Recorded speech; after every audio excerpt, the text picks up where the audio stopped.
Men ordered to take part in Cold War radiation experiments were more likely to die, according to a government study which has blown apart 70 years of official nuclear test. Veterans told to watch atomic blasts then live, eat, and drink amid the fallout have raised rates of multiple cancers, the research has found. They are nearly 4 times more likely to die from a bone marrow cancer seen in survivors of Hiroshima and Nagasaki, and more likely than other servicemen to take their own lives. The shocking research proves half the crew of HMS Diana, ordered twice to sail through fallout in 1956, died from tumors. Atomic scientists were 7 times more likely to kill themselves. RAF decontamination crews were 5 times more likely to die from leukemia. There were more cancers than deaths, meaning some veterans have fought multiple malignancies. And despite Ministry of Defense claims servicemen were well protected, 3/4 were not checked for radiation, while cleanup workers were both unmonitored, and more likely to die from blood cancer. The study has blown apart 70 years of official denials. Image, Getty Images. There are now cross-party calls for a public inquiry and immediate compensation, as well as a medal.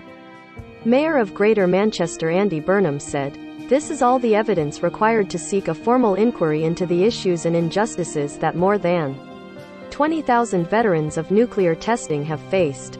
It appears to be incontrovertible proof that their service led to serious health issues. They need recognition and for the government to give them the respect owed to them by acknowledging what they have known for years. They paid a devastating price for their vital role in protecting our country. We are at a critical moment in this journey for justice and we need to see action now."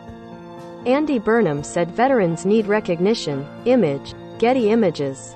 His call for speed was echoed by Tory grandee Sir John Hayes, patron of the British Nuclear Test Veteran Association, who said, "There can be no doubt and no more excuses. Based on these facts, we need to act with no delay to recognize these exceptional veterans' extraordinary sacrifice."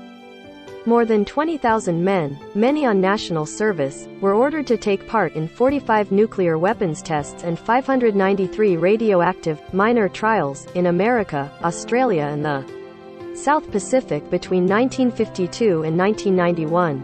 They later reported cancer, blood disease, miscarriages for their wives and 10 times the usual rate of birth defects in their children, but the MOD spent millions denying war pensions and compensation, insisting there was no proof. Most read. Kremlin website down as Russian TV channels hacked to broadcast Ukrainian songs. Vladimir Putin plans to dominate Europe with chilling warning to Finland and Sweden. UK weather. Met Office lift snow warnings as temperature to plummet to -8°C. The new research comes 8 months before the 70th anniversary of Britain's first nuclear test, Operation Hurricane, on October 3, 1952. It was published without warning on the morning that Russia invaded Ukraine.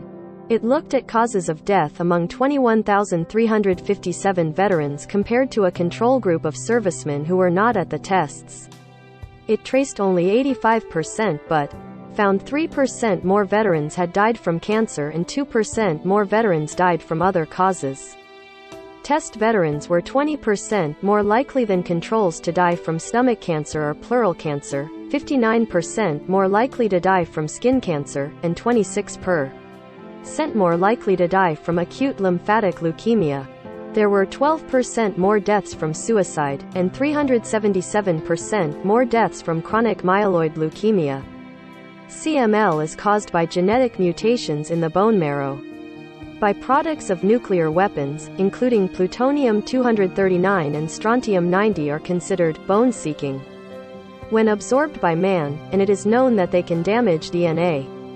Stuart Ross, whose dad Archie was a RAF corporal at Christmas Island in 1958 and died in 2015 from aggressive leukemia, said it was time to release the veterans' military medical records. Map shows how much of UK could be destroyed if Russia launched nuclear bomb on London. My dad suffered for years with a layer of skin growing between his eyelid and eyeball, a daughter born with an outsized arm, and a grandson with Down's syndrome. Then he died within 6 weeks of being diagnosed with blood cancer, said Stewart, 57, of Hertford. I've asked for the blood tests Dad and many other veterans had taken when he was on the island, and officials tell me they don't exist. They're hidden. Somewhere. The Defense Secretary must order them to be released to the families. We deserve the truth. The latest research studied an extra 19 years of data, and found higher rates for many types of death than were in 3 previous studies, first ordered by Margaret Thatcher in 1983. The report's authors at the UK Health Security Agency warned that the MOD could no longer rely on dodgy dose records from the 1950s, saying that there should be no raised risk of death or cancer if the records accurately reflect the broad levels of exposure. They added that risks they found should be expected if, in fact, doses had been much larger than recorded.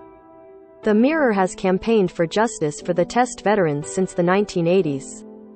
A MOD spokesman said, as this latest report states, those who participated in the tests continue to show lower levels of mortality overall than expected from national rates, although this difference has narrowed with longer follow-up. We owe a debt of gratitude to everyone who participated in the British nuclear testing program. They played a valuable role in developing a nuclear deterrent that has kept Britain safe for decades. We will publish a comprehensive response in due course. This isn't history, it is our daily lives. Ken McGinley was sent to Christmas Island aged 19. He later became sterile and developed a rare blood cancer. He founded the BNTVA in 1983, and has now been diagnosed with stage 4 lung cancer. He said, "This study is proof, but it isn't the full picture. It doesn't analyze the sterility, birth defects, or miscarriages, or the number of cancers some of us have had and survived." Ken McGinley is a nuclear test veteran who visited Chernobyl. Image, Daily Record. Ken pictured on Christmas Island when he was young. Image, Daily Record. Don't miss. Student who bonded with Wanted's Tom Parker over same brain tumors dies at 23. Terminally ill bride desperate to marry partner of 37 years before she dies. Cutting down on eating meat could dramatically slash men's prostate cancer risk. My cancer diagnosis was a relief as I could finally leave job which was killing me. It's time for full disclosure, a public inquiry. This isn't history, it is our daily lives, and the government must act now to deliver justice before that anniversary. Ken, 83, of Paisley, added, "I was treated like an enemy of the state.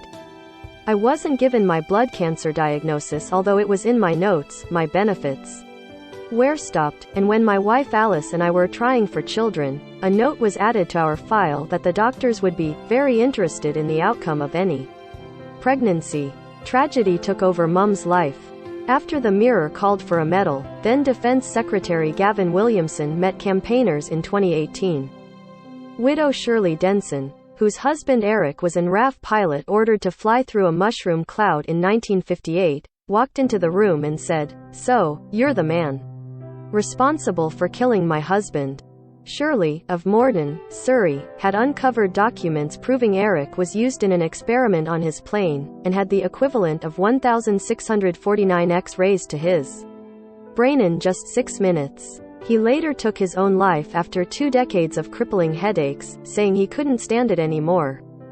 A third of his descendants have birth defects, including missing and extra teeth.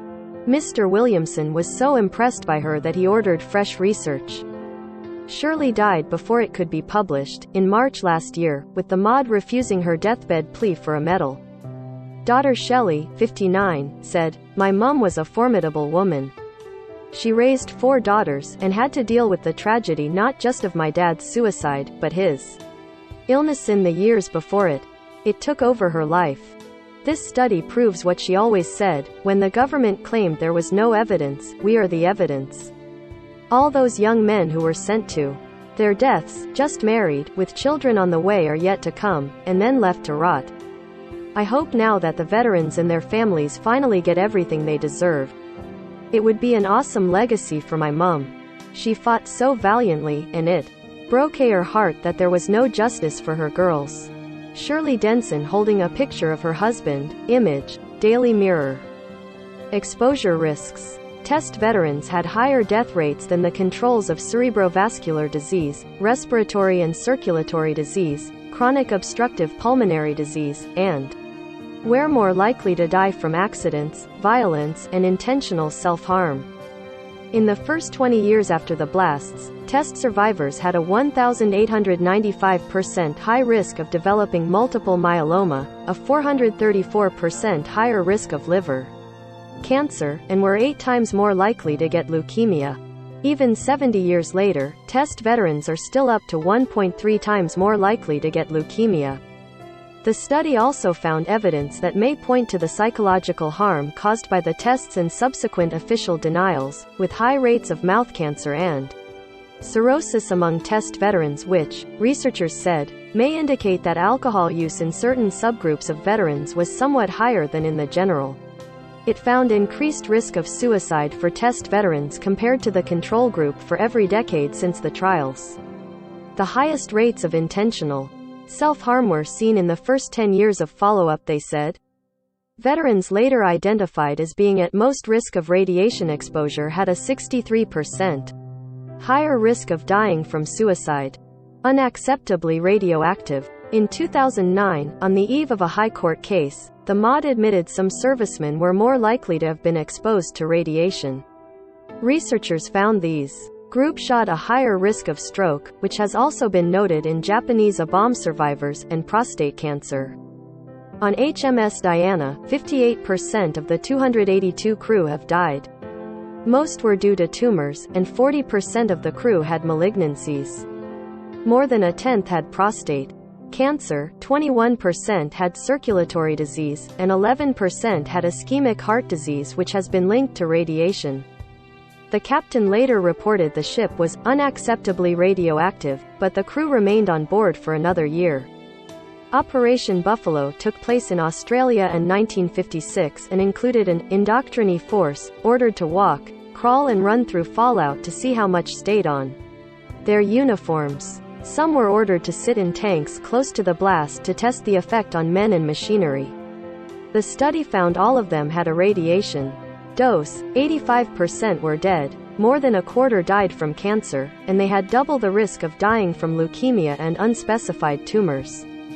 On HMS Diana, 58% of the 282 crew have died.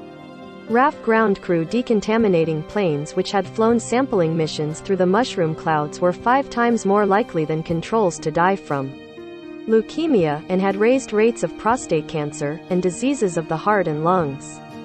More than 90% had a recorded radiation dose. Half of the aircrew who flew the sniff planes are dead, and 97% had a recorded dose. They had double the control's rate of lung and blood cancer, and were almost 4 times more likely to die from unspecified growths.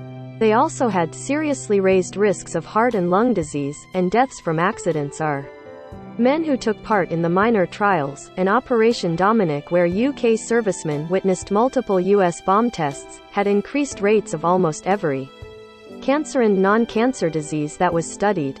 Read more. Cold War map shows 20 UK towns and cities Russia could hit with a nuclear bomb.